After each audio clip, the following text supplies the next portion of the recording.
Marc-André, you are famous for bringing unfamiliar repertoire to public attention. Mm-hmm. Do you do that for the composer who deserve to be more famous? For the pieces, perhaps, if you hope that other pianists will play it? Or for the listeners? Well, it's a little bit of everything, I think. Or for yourself, perhaps? Well, if it didn't please me, of course, I mean, it has to please me first, and then. But I really do it for the audience, ultimately. From the very beginning, because of my father, I was exposed to rather a lot of the core repertoire very early. So because I was always very curious, it didn't take a lot of time before I wanted something more. Mm. And of course, I started exploring things like Stockhausen and Cage and whatever. As soon as I had a little pocket money, I started buying bargain records. The first record I ever bought for myself was in 1975, and it was the second recording by John Kirkpatrick of the Ives Concord Sonata. And I listened to it for an entire summer. Then I got the score at the end of the summer, I remember. Yeah. So there was always that thirst for the new, and the unusual. And if you start looking at unusual repertoire, you very quickly realize there's always something more to be discovered. Now, of course, I don't explore unusual repertoire just because it's unusual or rarely played, because a lot of it hasn't stood the test of time. A lot of it is out of fashion. A lot of it is actually not very good. A lot of it is very bad. I mean, I wouldn't think of reviving, little salon pieces of no interest, because those I don't think would ever enjoy Vogue. And let's face it, a lot of composers have to write for money. But I think there is plenty of reasons to celebrate the creativity of those who have been unfortunately left in the dust. I mean, how often, for example, does one hear the Sonata of Podjkas, which I think is a true masterpiece. Of course, it's not that easy to listen to. It's very long. It's about 45 minutes. But what a work! I mean, if you are open to César Franck's music, for example, you're very likely to be receptive and sympathetic to someone like Podjkas. And that's just an example. After my initial fascination with avant-garde music, and I sort of went back a little bit in the past and developed a very pronounced liking for the turn of the century, and started looking at Busoni, at Max Reger, at Franck, of course, and Fauré and people like that. I am especially fond of the period in music history where tonal harmony started to break up. Of course, it started with Liszt and Wagner, but then, of course, the late Romantics and then the Second Viennese school. It's an extremely fertile period, all within about maybe half a century. There was a tremendous amount of turmoil there, and tons of creativity. And that is also partly why I've enjoyed exploring the school of Russian music in the 20s. But that's another subject entirely. And how do you get into a new language and a new composer's universe? Do you read a lot about the composer? Do you listen to lots of recordings, if there exist? Or do you just sight read the scores? What's your approach? I think that it's very much underestimated how much information there is in the score itself. Of course, you can always document yourself, and that never hurts. Sometimes it can give you clues about something, and it can very much change your outlook on certain things. But on the whole, being a composer myself, I can say that a composer always likes to impart as much information as possible through the printed score. And that, I think, has to be respected first and foremost. The last thing I would do, actually, although I do it from time to time, is to listen to recordings. Because they can very often be misleading. There are, after all, only one solution to the problems posed by the composer's school. And when there is no recordings, you don't have a choice. You need to play it. Yeah. There was an interesting case when I explored the music of Nikolai Roslavets. It's a name I'd heard, repeatedly, but I never saw the music. And especially in the case of his 3 etudes, which are frightening to see on the page. Why? Because the music is just full of double sharps, double flats, subdiminished, super augmented intervals.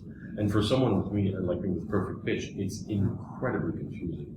And I couldn't learn the music as it was on the page. I had to rewrite it entirely. I didn't change a note, but I changed the spelling, the harmonic spelling.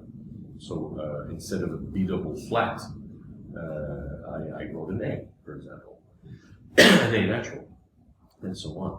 And so the music was much more simple. It was still very difficult, but at least I could deal with it. And when I saw it first, I thought, this is so scary, but I want to hear it. So that was my motivation to learn it. It took a while. I remember starting, then giving up, and starting again, giving up again, and then I did it finally. Yeah, but the universe of Roslavets is quite fascinating. Yes, because he developed his own synthetic chords out of synthetic scales, and he stuck to his harmonic system very, very stringently, and that's why there's these rather strange spellings in his scores. That's the only reason. Okay, but don't you think that in that case there can be the danger to be too much systematic or systemic for the composer? No, because I think that in his case there was a real, an authentic musical soul behind all this. And these pieces, even though they were very systematic, they were far from being academic exercises. They're a great deal more than that. I mean, I was listening to what I was practicing, thinking, there's a real master here. I mean, a very unique master, one of the great masters, but still someone who has a fabulous aesthetic and emotional backbone to everything he does. And was it hard to find the scores of Roslavets? Yes. At first, yes, because the Library of Congress, which is where I went first, I think didn't have everything. After the Perestroika and Glasnost, suddenly Roslavets started to be known again and republished in Russia. And then Schott, the publisher, started to publish in Germany. Because before that, since Roslavets' death in 1944 up until 1989, they wrote him out of history books. He didn't exist. So it was impossible to get the music. So now it's very easy.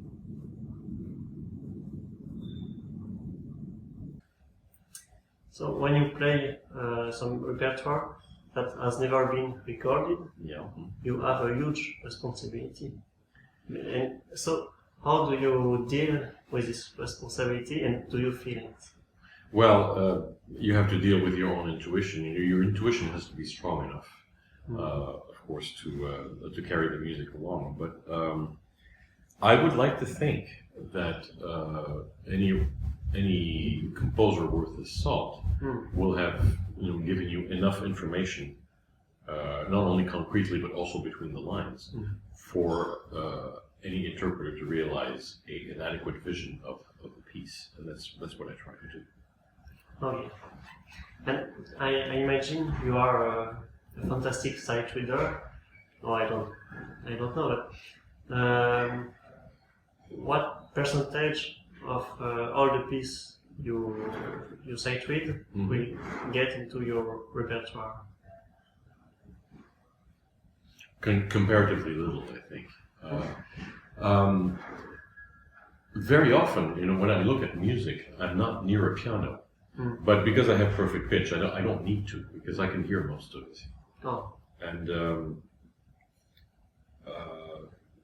one of the first things that I look for when I look at a piece of music is the ending, because I'm not talking about seeing whether it ends flamboyantly or whatever for the audience. No, I want it to be. I want to know that the listener is left with something, with a definite impression, whether it's really extroverted or introverted, whether the composer really had a developed dramatic sense, because very often that's you have to be mindful of what the listener is going to be left with. Is it the case when you compose? Yes. I mean, So I always try to have good endings. Okay. Endings which leave a favorable impression. If I understand, you often work without the piano? You mean composing? No, not composing.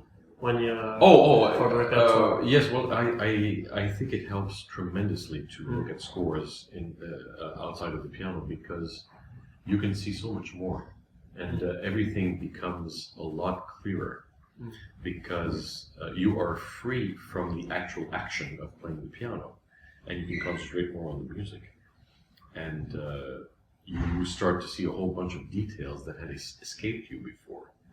So I think that's a very valuable part of the pianist's work, or any musician's work, and it should you should always make some time for that. And I pity the poor people who just spend 12 hours in the practice room every and just at the piano, and they keep staring at four walls, and what kind of music making can you achieve like that? I'm just not sure. Most of the time in recital, Yes. you play without any scores. Well, that's normal. Really. Yes, that's normal. But how do you consider it? Is it important to play without scores? In a way, yes, because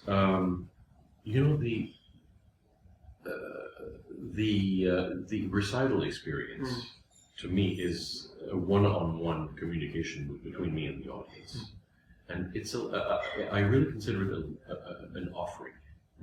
It's an act of sharing, really. So as soon as there is a score in front of you, and additionally perhaps most of the time a page turner, the whole thing stops being an act of sharing and becomes a job. It looks like a job that I have to perform, and I think it really pulls the listener away from the narrative, and it really gets in the way of experiencing the music in its purest sense. So if you have to use the music because it makes for a better performance, you should use it. But I myself prefer not to, unless I absolutely have to. And I know that people forgive it, because I often get, and I'm sure my colleagues also get this comment. People tell me, "How can you memorize all those notes?" So to them, it's really quite unusual. But then I usually say, "Well, how can actors memorize whole plays?" To me, that's wonderful. Yeah. That's amazing. But I will ask you the same question, but just in the way how your memory works. Is it more with the sensation or the ear? It's all. I mean, it's all the memories are together. The visual memory, which is both of the score and of my movements on the keys of the fingers. There's tactile memory. There is oral memory, of course, and there's analytical memory. And all these memories should be, as secure as possible. before playing one note in concert. Inevitably, with nervousness, some or more, one or more of these memories are going to fail you, and that's normal. But there should always be a secure enough grasp of at least one of these memories to get you back on track if you get lost.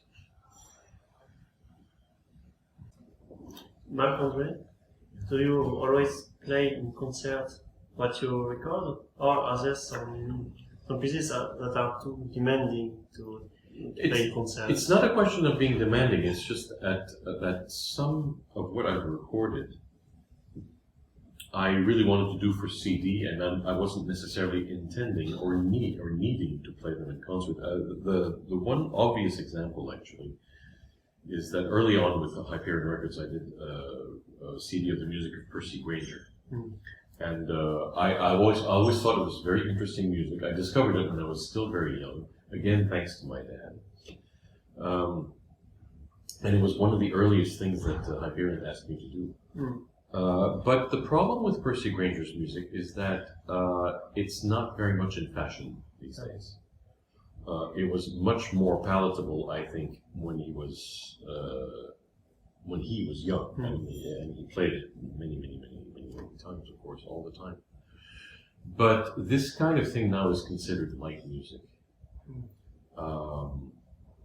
To my mind, I think Grainger is just as important as Bartók, in the sense that they were both folk music collectors, as they both collected recordings of folk singers and integrated them into concert music. But for some reason, Bartók's concert music has survived much better than Grainger's has. Grainger is considered kind of an interesting figure, but not someone who really would hold up well in the concert situation. But for a CD, it's fine. Yeah, because it's we're in a completely different context here. And you play a lot of transcriptions of Bach, of opera. Well, that is mostly because of I listened to so many pianist composers in my youth. Yeah, and sometimes some people say that it's a sacrilege to play some arrangements of Bach. What do you think of it? If you think it's sacrilege, I mean, I'm not going to argue anybody's tastes, because it is what it is, and if you like these compositions in their original form, then that's fine. I have to say, though, interestingly, my outlook has changed a little bit over the years, because I grew up with Godowski's music, and his arrangements. I knew, for example, his arrangement of the Schubert Moment Musical in F minor, long before I heard the original. And when I heard the original, I thought, my God, this is so thin. And I have grown to like the Schubert so much more now, Schubert's original, that what Godowski did with it now bothers me a little bit. You changed your mind. Yes, and I still am very admiring of what Godowski did, but I can understand much better now why some people do not like him and think that his music is overcharged. I can understand very well. Some people say the icon is quite superficial or too difficult to play. Of course, I think you don't agree, but what can you answer? Well, you cannot categorize Alcan in a few words, or just see him in one way, because yes, he wrote some very, very demanding pieces pianistically, but he also wrote a lot of miniatures that are very approachable, and that could even be played by amateurs. I think that if he had promoted himself better, he would have been much more of a force in 19th century music than he ended up being. Because, of course, he was a recluse. He very rarely left his home, and all the time wrote this music actually furiously. And it's really remarkable that most of his works are actually published. You know, so one can't call him an obscure figure, but as soon as he was dead, you know, for many decades, he was completely forgotten. And it took people like Busoni and Egon Petri to at least try to revive him. But the real revival didn't happen until the 1960s, you know, with Raymond Lowenthal and Ronald Smith on both sides of the Atlantic, you know, recording his music. I discovered him when I was just a young boy, again because of my father. My father had been reading the book The Great Pianist by Harold Schoenberg, where Alkan is mentioned. And one day he found Raymond Lewenthal's first LP of Alkan's music on RCA, and a collection of music that Lewenthal had edited for G. Schirmer. You know, so he brought the score and the recording home, and we listened to it together. So I was familiar with the Festin des Opes and then the Symphonie for solo piano and other things, you know, when I was still very young. I've always had a great affection for his music, and I think he's a true innovator. He's one of the most remarkable musical minds of the 19th century, and I think it's really underappreciated. His contribution, I think, is still underappreciated. And if some of his music weren't so damn difficult, maybe more pianists would play him. But if you look at something like the Symphony for solo piano, which architecturally, at the very least, is a total masterpiece. I mean, you always have a feeling that he knows exactly where he's going. And the proportions, the formal proportions, are always impeccable. But even within that, there's still always a little thing happening and something waiting for you around the corner. And harmonically, it's always so interesting.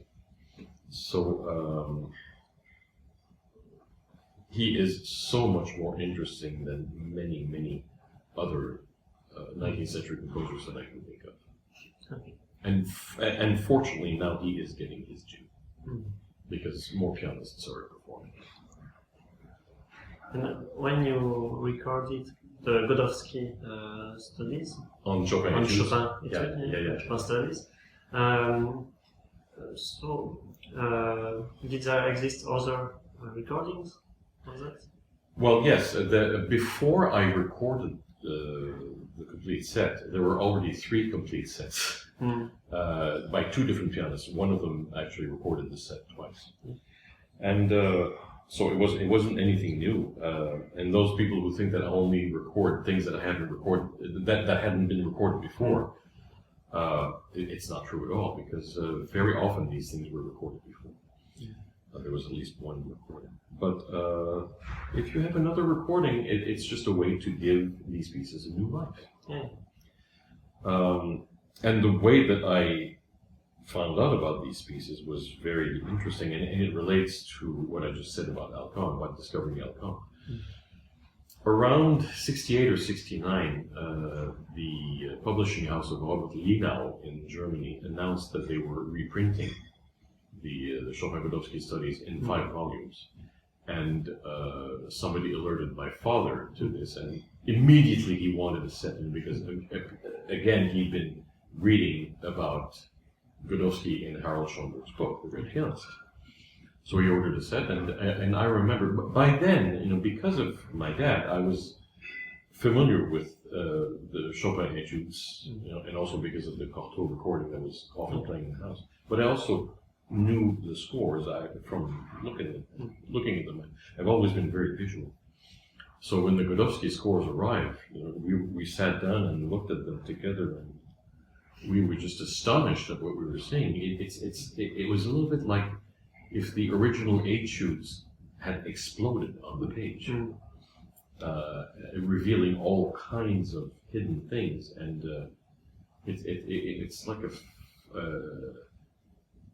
I mean, I don't want to demean the Chopin Etudes because they are immortal masterpieces, but it's like the Chopin Etudes were little buds and the Vygotsky Etudes were full flower, in a way.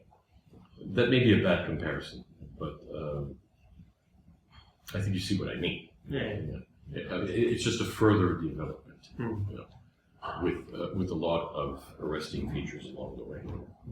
So that's how I discovered these pieces. But of course, it would be many years before I even attempted to read them. Although my dad tried to, some of the easier ones certainly.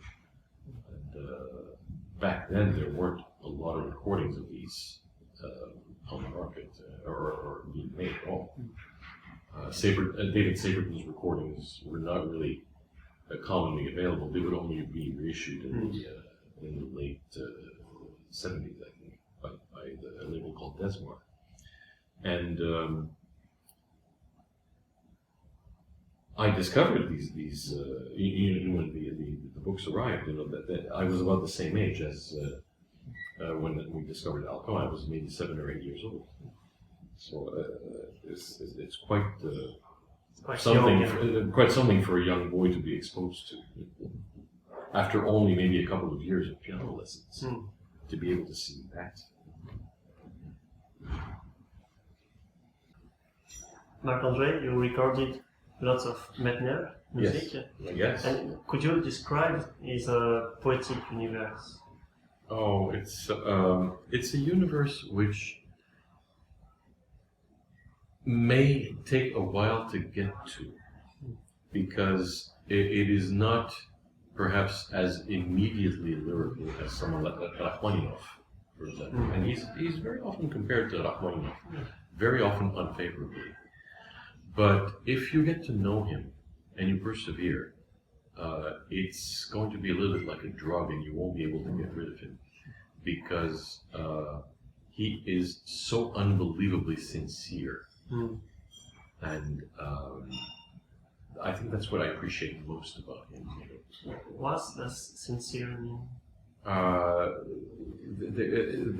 There's nothing false or phony about him. I mean, it's always pure expression.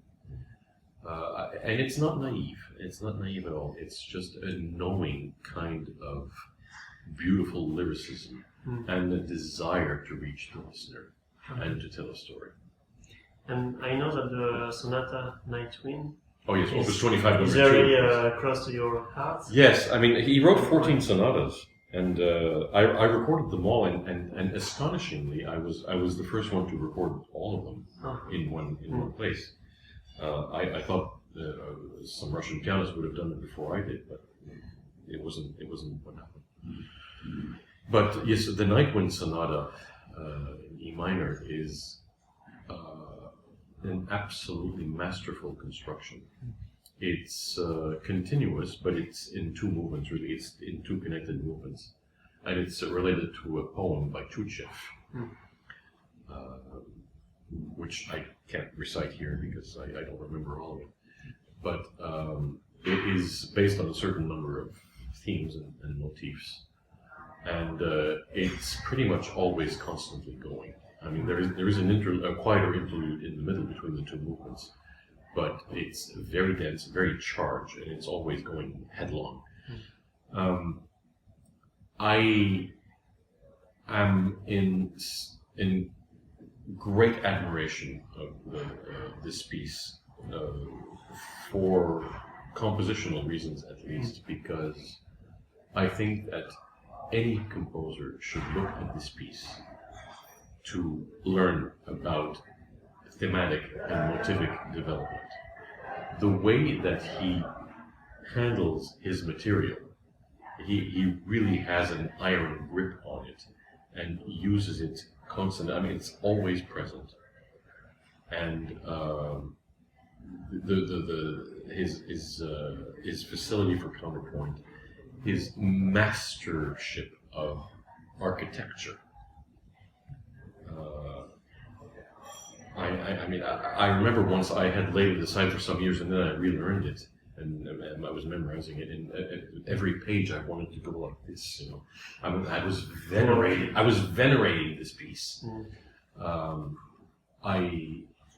It's very difficult for me to think of any composer who had such a mastery of the material and was able to use it however he or she wished. Okay. So, the impact also of the piece is really quite overwhelming. It's not for everybody. I remember playing it at least a couple of times in concerts when where the critic was really quite baffled. And one of the reviews was actually quite negative. That kind of thing doesn't keep me from playing these things, because I believe in it extremely strongly, and I hope that it comes through in my performance. Yeah.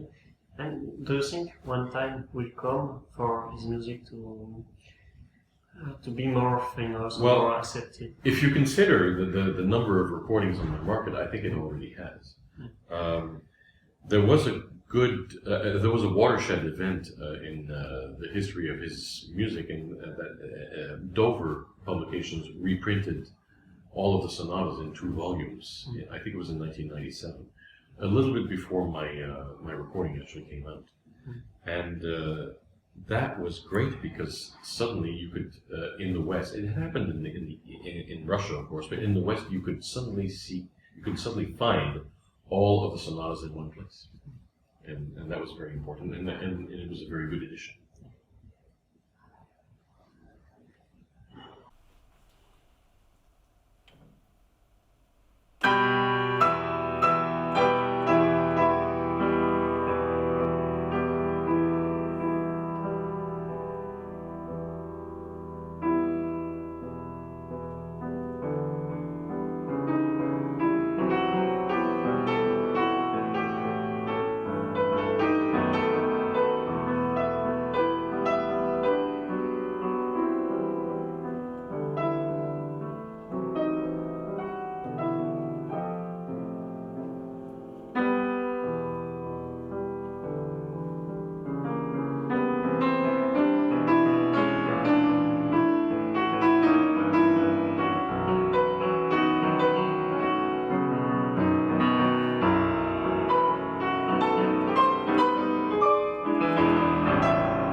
Marc-André, Yeah. let's speak about Samuel Feinberg. Oh yes. Yes. So he is a fantastic pianist, Oh my God, yes. pedagogue, Yeah. and As composer. composer, we know him the least as a composer. How did you discover him? Well, if you look for obscure music all the time, his name will inevitably come up. And the special attraction for us, I think, in the West, is that some of this Russian music was so difficult to obtain, and especially Feinberg's music at the time, that it becomes something of a mystery, and one wants to know more, but one can't. So I got I collected his music very gradually.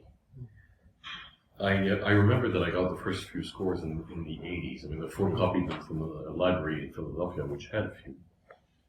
But it took me a while to get everything. Now it's all available on IMSLP on the internet with a couple of clicks,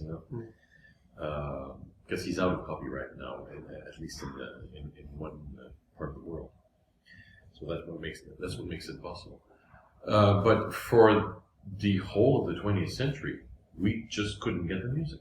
So now finally we can, and we can reevaluate things. he is mostly known, of course, right now as a beloved teacher at the Moscow Conservatory, and also as one of the great pianists who ever lived. Again, this is an underappreciated fact in the West because the recordings were hard to get. Now, I mean, his Well-Tempered Clavier, which I think personally is the most interesting one I've ever heard, and I do mean this, has been reissued on CD at least 4 times, if not 5 times. So people are paying attention. And he was particularly wonderful in Beethoven, Schumann, and Scriabin as well. So, but he unfortunately he recorded very little of his own music. And he composed 12 sonatas. Yes. It's huge. Yes, and 3 piano concerti as well, Yeah. and some other piano pieces, some songs, 1 violin sonata, and some other things. The harmonic language is hard to get to as a pianist. You know, when you're learning it, you know, it's very, very individual. I mean, at the beginning of his career, his first few opus numbers are very obviously influenced by Scriabin. The 2 first sonatas? I'd say the first 3 sonatas. After that, although you can trace some similarities, like with Prokofiev, for example, and there's still perhaps some traces of Scriabin left, at least in spirit, I think that he sounds like nobody else but himself. And that's quite an achievement. When you look at the Feinberg 4th Sonata, for example, it's in E-flat minor. And there's always, the key signature changes. I mean, sometimes there's 2 sharps, and sometimes there's 6 sharps, whatever. But it starts with 6 flats, of course, being in E-flat minor, but very often the music becomes atonal. There's no real tonal yardstick that you can discern, but he keeps a key signature somehow, so he wants you to be able to hear the context, the tonal context of it. So that's very curious, and I've never seen that anywhere else, or with any other composer. It's a harmonic system that really takes a lot of getting used to as a listener. So for someone like me, I thought it was critically important to make everything as clear as possible for the listener. And I think the listener should always know where the music is going. And that's, I mean, you really have to play this music as if no one had heard it before. And I should say, parenthetically, that it's one of my basic principles as a musician, is to play everything, whether it's Feinberg 4th Sonata or the Moonlight Sonata, as if no one had heard it before, because that forces me to be emotionally clear, and structurally clear, and timbrally and texturally clear, so that the listener has as good a first impression as possible. And from the point of view of the pianist, how are the Feinberg sonatas? Well, they can be very difficult, but you have to respect the fact that they were written by an excellent pianist, and that saves you sometimes from dismissing some passages as being overly difficult. I mean, you work on them, and eventually there's a solution. Yeah. And the 3rd sonata is a real masterpiece. Well, I'm glad you say so. Is the longest one? I think it's the longest one, not by much, but and it's the only one that he didn't publish because I don't think that he ended up liking it very much. He used 2 small parts of it and recycled them into his first piano concerto. But he never published. It was published after his death, 12 years after his death. But the problem is that this, which is the only published edition, was heavily edited, not only edited, but partially recomposed by his friend, the composer Anatoly Alexandrov. And I don't know why he did that, because Feinberg's original is perfectly good. And I was fortunate enough that I knew a musicologist who was a Feinberg expert who provided me with Feinberg's manuscript. Oh. So that is what I have recorded. So anybody who's going to follow the published edition of this sonata, listening to my recording, is going to get confused. But I thought that Feinberg's original was more than good enough, and it's a flawed piece, but it's certainly incredibly interesting, and it cannot go unrecorded. And I think that people should pay some attention to it. And you recorded the first six sonatas? The first six sonatas, which I think on the whole are the most interesting. Okay. Certainly the most interesting to me. And I think that they are very, very fascinating. If you look at the progression from the first to the sixth, it's sort of a regular progression from sunlight to complete bleakness and darkness. Because the sixth sonata is really one of the blackest pieces that I've ever heard, and it's really remarkable.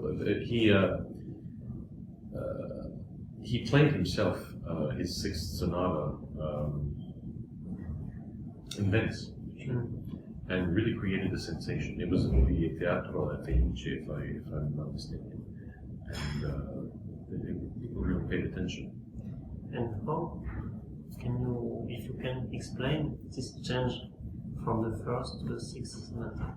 Natural composer's evolution. I mean, I'm not going to try to analyze that kind of thing, because I don't know that much about his life. I think it was just his own personal evolution.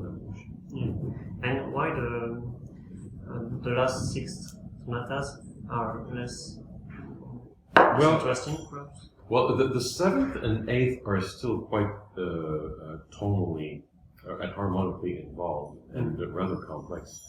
But when you get to sonatas 9 to 12, there was a simplification, a great simplification in his language, which doesn't necessarily result in anything bad. It's just that there is no longer the harmonically dense style of the first six sonatas that I love so much. And musically, they're still interesting. He was always a very unique voice, a very individual voice. But at that time, his style really changed. And to me, that's perhaps not so attractive. I may change my mind in the future. We'll see. We'll see.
Marc-André, you recorded also all the Scriabin sonatas. Yes, a long time ago. Yeah, you recorded Roslavet and lots of Russian composers. Yeah. And what's the place of Feinberg in Russian literature? Well, I'm really interested in Feinberg for himself, really, and not necessarily because he is Russian. Although, if I had to find a characteristic of the Russian piano music, I'd say that it's extremely rich and it has a strength of character and an incredible backbone that I've always found fascinating, and that's always coupled with a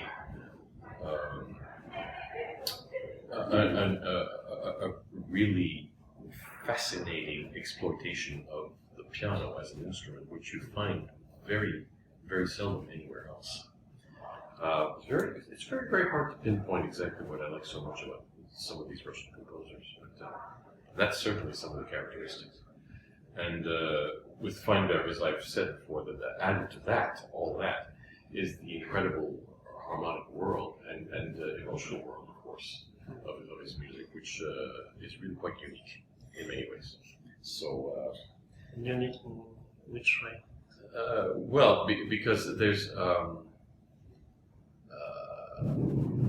within a background of tonality, and there's such an exploration of chromaticism, which really I don't find in even something like Scriabin. And Feinberg didn't have a really definite system like Scriabin. I mean, with Scriabin, you can always tell if there's a typo, like a typographical mistake or a wrong note, because the system is so consistent. With Feinberg, maybe not so much, but at least the music was proofread very well, so there's not really too many mistakes in it. I wish that more Russian pianists played Feinberg, because he's not very much played even in Russian. Maybe that'll come. In the next future, which composers would you like to bring to the forefront? Well, there's a few that I would like to spend a lot of time with. I've been reading recently, spending a lot more time with Fauré's music, and I've played some Fauré, and of course I heard some of it in concert, but I never really spent much time with all of the Barcarolle and the Nocturne, and I've just been sight reading these things with my eyes wide open, because marveling at the craft and the emotion of all this music. So this is something that I would very much like to do more of in the future. And another composer that I find startlingly original, and I only discovered rather recently, is Carl Philipp Emanuel Bach. If you look especially at the 6 collections that he put out of sonatas, fantasies, and rondos for amateurs and connoisseurs, that's really where he put his more daring material. And he was really quite an avant-gardist in his day, because he constantly toyed with form, and the music is very angular. There's a surprise at every corner, and startling modulations. And there's at least 2 instances where he finishes a piece in the middle of the phrase with no resolution. I mean, what other composer would do that? It's just so especially at the time. Yeah, it's such a fascinating world, and I want to explore more of it. Because C.P.A. Bach has been recorded, of course, but he's not really recognized as a major keyboard composer, and I think that at least some of what he produced should be played more often. It certainly deserves to, alongside Haydn and Mozart, in equal measure, I think. And to conclude this, I would like to ask you, what advice would you give to a young pianist? Oh, goodness. Well, piano playing is not just about piano playing. It's about life. It's about everything around you. So don't spend all your time in a practice room. Acquire a culture, acquire human relationships, taste life. Because otherwise, what can you hope to express if all you're doing is staring at four walls of a practice room? Learn to concentrate your work as much as possible, and don't spend your time so much on what you already know. And attack your mistakes and solve problems absolutely, with determination, so that you have time to live.